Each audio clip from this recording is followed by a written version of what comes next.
ताज्या घडामोडी पाहिजेत तर मग C24 या आपल्या YouTube चॅनलला लाईक करा, शेअर करा, सबस्क्राइब करा आणि बेल आयकॉनवरती क्लिक करायला विसरू नका।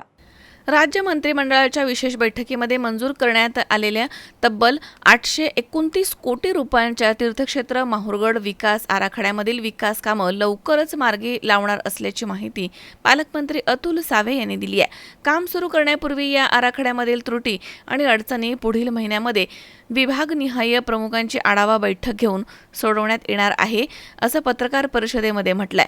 17 एप्रिल रोजी पालकमंत्री अतुल सावे यांनी प्रथम दत्त शिखर संस्थान इथे नतमस्तक होऊन महंत श्री धनेश्वर भारती महाराज यांचे आशीर्वाद घेतले आहेत।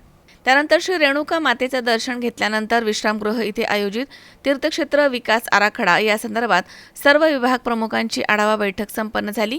त्यानंतर पत्रकार परिषदेमध्ये संवाद साधताना त्यांनी माहुरगडाच्या सर्वांगीण विकासासाठी शासन कटिबद्ध आहे असं म्हटलंय। 3.5 शक्तिपीठांपैकी पूर्ण शक्तिपीठ असणाऱ्या माहुरगडासाठी तयार करण्यात आलेल्या 829 कोटींचा महत्त्वाकांक्षी आराखडा लवकरात लवकर पूर्णत्वास नेण्यावरती भर दिला जाणार आहे। या आराखड्यास गती मिळावी यासाठी आमदार भीमराव केराम यांनी सातत्यानं पाठपुरावा केला असल्याचं त्यांनी आवर्जून म्हटलंय। आराखड्यामधील एका महिन्यात त्रुटी दूर करून सुधारित प्रस्तावाला मंजुरी देण्यात येणार आहे। तसेच आरोग्य आणि शिक्षण विभागामधील रिक्त पद लवकरच भरण्यात येतील अशी माहिती देखील पालकमंत्री अतुल सावे यांनी दिली आहे।